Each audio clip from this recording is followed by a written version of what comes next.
Hello friends, Radhe Radhe. आज हम बात करेंगे स्वार्थी व्यक्ति से दूर रहना ही भले है, कृष्ण का जीवन ज्ञान। श्री कृष्ण का ज्ञान केवल युद्ध के मैदान में अर्जुन को दिया गया उपदेश नहीं है, बल्कि यह हर युग, हर परिस्थिति, हर रिश्ते में मार्गदर्शक बनता है। जब हम कहते हैं कि स्वार्थी व्यक्ति से दूर रहना चाहिए, यह केवल सामाजिक सुरक्षा की बात नहीं, बल्कि आत्मिक शांति की दिशा में पहला कदम है। क्योंकि जो स्वार्थ के लिए आपके साथ रिश्ता निभाता है, वो कुछ भी कर सकता है ना। तो वीडियो को फुल देखें, लाइक सब्सक्राइब जरूर करें। स्वार्थी व्यक्ति का स्वभाव होता है केवल अपने हित को देखना, चाहे दूसरों को नुकसान ही क्यों ना हो। ऐसे लोग रिश्तों का उपयोग करते हैं, सेवा नहीं करते, और जब स्वार्थ सिद्ध हो जाता है तो वे वही व्यक्ति बन जाते हैं जो पीठ पीछे बातें करते हैं, वार करते हैं। श्री कृष्ण इस प्रकार के लोगों को मोहजाल कहते हैं, जो बाहर से मधुर लगते हैं पर भीतर से खोखले।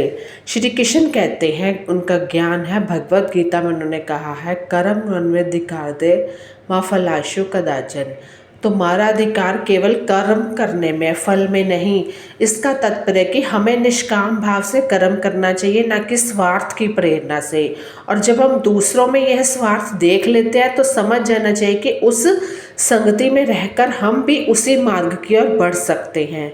श्री कृष्ण स्वयं भी जीवन में ऐसे कई अवसरों पर विरक्त हुए हैं जहां उन्हें स्पष्ट दिखा कि सामने वाला केवल स्वार्थ से प्रेरित है, चाहे वह शिशुपाल हो, शकुनी हो या कंस। उन्होंने समय पर निर्णय लिया और सही दूरी बनाकर धर्म की रक्षा की।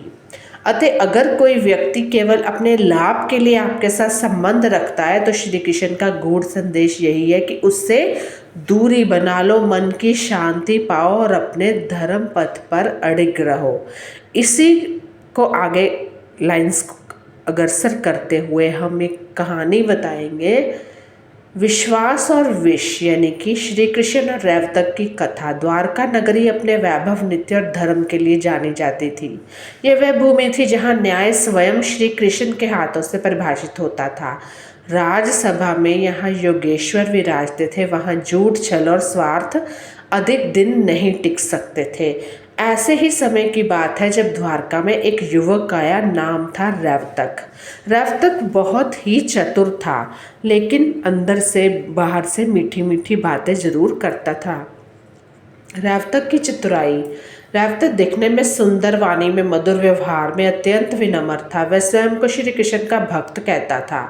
प्रतिदिन मंदिर में पुष्प अर्पित करता, लोगों की सेवा भी करता और राज्यसभा विनम्रता से प्रस्तुत होता। धीरे धीरे वह कृष्ण के अत्यंत समीप दिखने लगा। लोग कहते, देखो रैवतक को कितना भक्ति भाव है इसमें।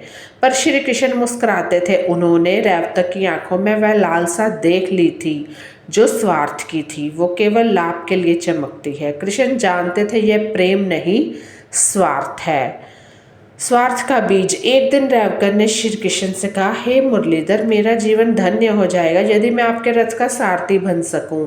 श्री कृष्ण ने गहरी दृष्टि से उसकी ओर देखा और बोले, सारथी वही बनता है जो युद्ध के मैदान में डटे रहने की शक्ति रखता है, जो हानि और लाभ के द्वंद्व में भी स्थिर रह सके।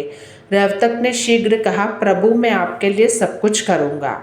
कृष्ण मुस्कुरा दिए, पर मन में उन्होंने निर्णय ले लिया कि परीक्षा का समय आ गया है।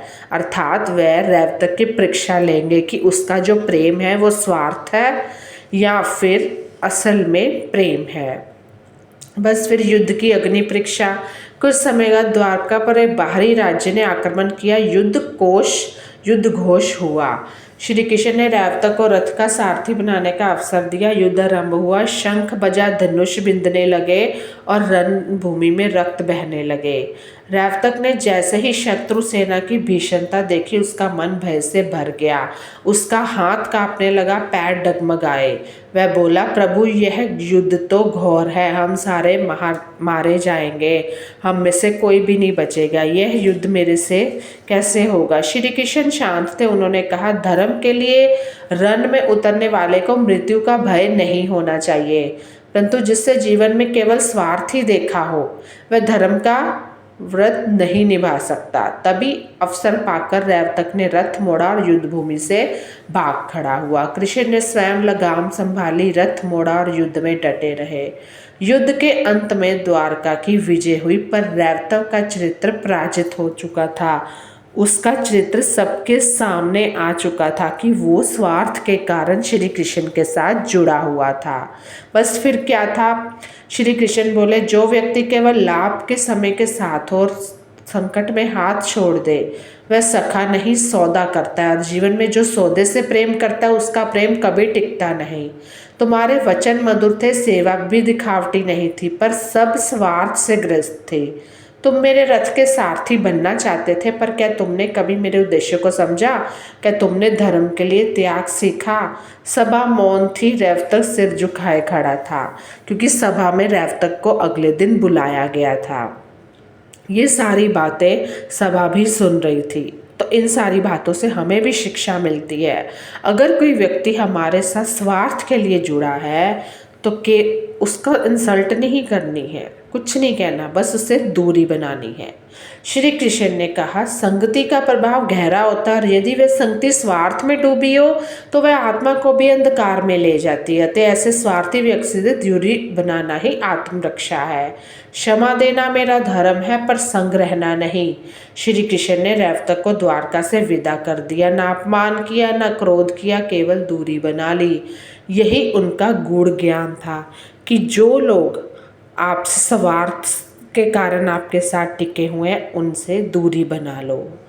उनको इतना ज्ञात होना चाहिए कि उनका स्वार्थ है, प्रेम नहीं। पश्चाताप और अंतिम शिक्षा। वर्षों बीते, रैवतक ने कई नगरों की खाक छानी। लोग उसकी बातें सुनते पर विश्वास नहीं करते। उसका नाम ही अब अविश्वास का प्रतीक बन चुका था। एक दिन वह फिर द्वारका आया। युद्ध हो चुका था, चेहरे पर पश्चाताप था। मंदिर के द्वार पर गिरा पड़ा, बोला, प्रभु, उस दिन मुझे दूर किया, वही मेरे जीवन का सबसे बड़ा पाठ था। आपने मुझे खोने नहीं दिया, आपने मुझे पहचान दी मेरे स्वार्थ की। श्री कृष्ण आए, उसका माथा स्पर्श किया, पश्चाताप से पवित्र कुछ भी नहीं। मैंने तुम्हें क्षमा उसी दिन कर दिया जब तुम युद्ध भूमि से भागे थे। सकोगे, यह कहकर श्री कृष्ण ने से क्षमा तो कर ही दिया था। तो क्या शिक्षा मिलती है कि हर मधुर बोलने वाला सच्चा नहीं होता। स्वार्थ का मुखौटा समय आने पर गिर जाता है। कृष्ण का ज्ञान कहता है कि क्षमा करो पर दूरी बनाओ। स्वार्थी व्यक्ति से जुड़ना आत्मा को चोट देने जैसा है। धर्म का पहला नियम अपने चारों ओर का विष पहचानना और उससे बचना, क्योंकि केवल विषहीन संग ही तुम्हें मुक्त करेगा।